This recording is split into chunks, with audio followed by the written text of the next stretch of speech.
Well, Chris Popper joined here by Nina St. Germain in Bar Harbor, and we're talking about Polco. Yep. So what is Polco, for somebody who doesn't know? Okay, Polco is an online web platform, which means we can ask questions about town government and people can respond online. Okay. How do they access Polco? So you go to Polco, Polco, POLCO.us/Bar Harbor. Okay. Easy. There's not a link on the town. There's a link on the town webpage. Okay. Yep. So if you go to the town barharbormaine.gov, you can get there as well. It's under citizen engagement. Okay. And so, and that's part of why Polco was designed. We were talking a little bit ahead of time. Why was Polco designed?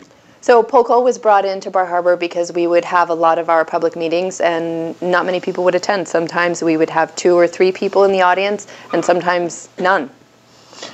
But, so they can't come to the city, to the town council meeting, but there's a very vocal citizens for Better Bar Harbor, Bar Harbor Barter and Swap. Sometimes they're very active in contentious issues that come up there.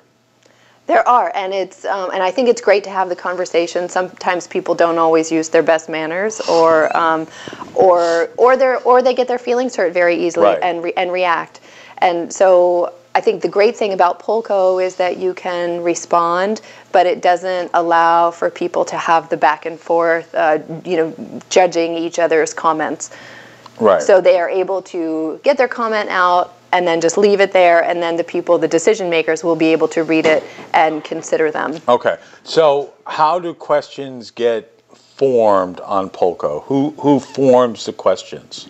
So I'm the administrator, and then I work with, there's a committee of myself, Cornell Knight, who's the town manager, Martha Searchfield from the Bar Harbor Chamber of Commerce, and the vice chair of the town council, Gary Friedman. Okay, so together the 4 of you formulate a question. So we kind of think about what's coming up, what will impact the budget, what are some of the struggles of government, what do we need to pay attention to. So it's a little bit of insight work. We're trying to plan for the future. Okay.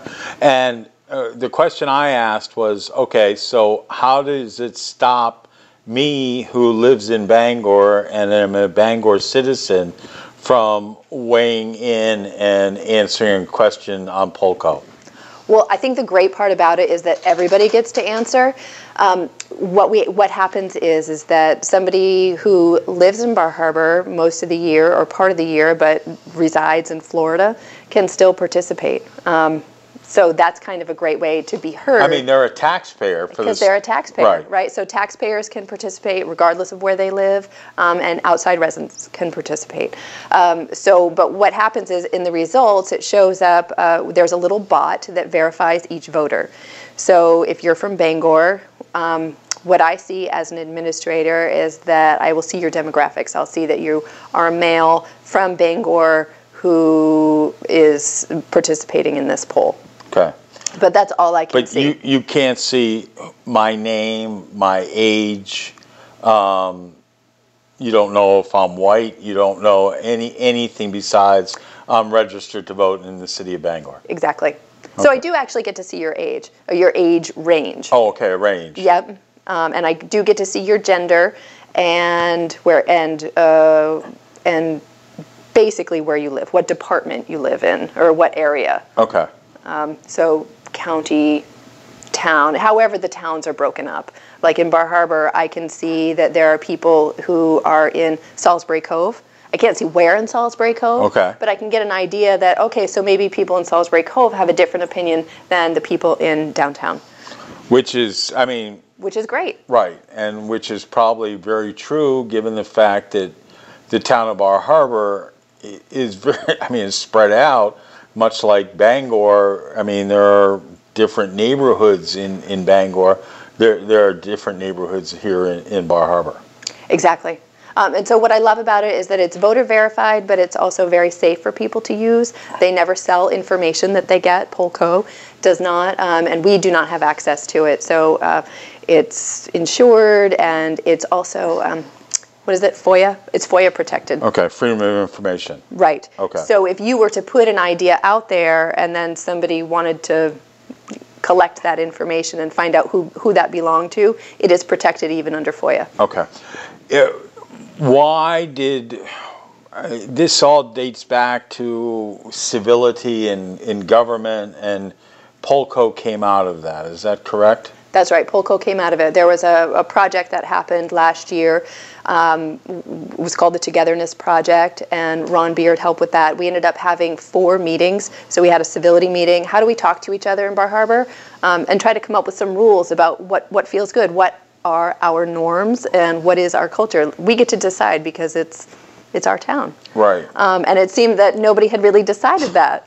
Which was great. So we set up some ground rules based on what people said they wanted, and I thought that went very well. And then we used those ground rules we had a meeting about parking, we had a meeting about the budget, and then we also had a meeting about the ferry terminal project. Oh, funny. I remember all 3 of those. Yeah, exactly. And they were quite well attended, and I think that people were very respectful during those meetings, right. And I think that we consider that a success. It's always good. Civility is a hard thing, and it's a kind of a weird word. It's not, and it's... Well, you wouldn't think it should be hard, but people become very inflamed in their passions. Yeah, and sometimes in the argument is where the answers are, right? And so it's kind of, there's this woman that I love to read. Her name is Krista Tippett, and she talks about civility being an adventure.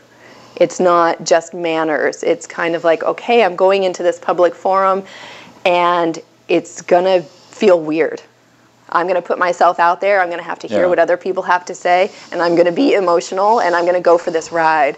And it's not gonna be something I can control. So I really like the way she says it, as adventurous civility. Well, it's true. Polco comes at a cost to the town of Bar Harbor. It does. And so, it's a pretty sizable cost. I mean, if I remember. No, it's actually what is it? I think it's $150 a month. Oh, much less than what I thought. Yeah, so it's actually quite affordable for the town to do, and I think there are other programs that are much more expensive, like Polco. But the great thing is that it was very affordable for us, and town council thought, let's try this. Let's try something new. And technology is the wave of the future. It's coming, whether we want it or not. Right. Oh, absolutely. And there are a lot of articles about government becoming online, right? There's we're using all this new technology, and it's coming fast. And so why not hop on and be fast forward? I'm one of the few people, I think, that watch the Bar Harbor. The Bangor city, the city meetings every 2 weeks. Having been on the Bangor City Council, and I sit there, and I always would be like, oh, I need a button or something that I can press, so that way they know that I'm watching and that I'm listening, and I want them to do something in a certain way. Right, just a green light or a red light. Yeah. Love this idea. Love it, love it, love it. Right. Yeah. Well, and who knows? Maybe we eventually get to that point. Yeah.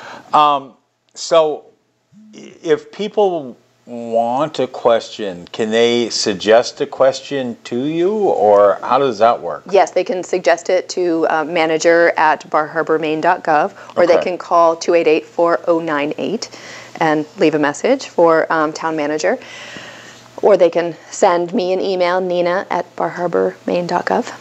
Okay, so you have your own I got my own email address even. You're like official. Yeah, that's right. And how often are questions being posted, and tell us a little bit about the process. And are they shared at every council meeting, or how does the information get disseminated? And who gets the information once it's compiled? Okay. Three-part. I might have to come back and ask you what the last part was. I might have to remember what I asked you. Okay, go ahead. Okay, so we just started out, so we had to keep the initial questions open for a little bit longer as we began to enroll people. So what happens now is that we'll do them in chunks. We will do it for several months at a time. We will ask questions every 2 weeks for several months, and then we'll take a reporting session and then reflect all those results back to the town, and they will be heard at town council, they will be on the website, and hopefully they will be in the newspaper as well. Okay. All right. What haven't I asked you that is important to know? You need people to sign up, right? To participate in this. That's right. So what's funny about it is that we thought that going with Polco, we'd actually get a much younger population participating, that we would get the 50 and below crowd participating, but really what we're getting is the 50 and above. Yes, that's the new young. The new young, that's right, the new young, exactly. But we're not actually really reaching them. And so we would love to have more younger people participating and knowing how important government is, because this is their town. Those people that we're trying to reach, it's their town. So we want everybody, regardless, anybody 18 and up, to go to polco.us. Okay, and so now, all right. So once you sign up, are you then notified when there's a new question? Yep. Oh, cool. So yep, you'll get an email, and then we will put out a social media post on the Town of Bar Harbor page, and usually you'll see it on the Bar Harbor Barter and Swap or on Citizens for Better Bar Harbor, or you can see it on the Chamber page. We always share it there. Okay, and we'll share it too. And you'll share it too. Yeah, thanks, Chris. We're friendly. We like to share. Yeah, thanks. All right, that's it. I think that's it. Sign up for Polco if you're concerned about the future of Bar Harbor. If you want your opinion known, doesn't cost anything. It's easy. It's free. Put your 2 cents in for free. And I think the thing that's most important is that our town leaders, they really want the opinions of the people. They want to know what we think.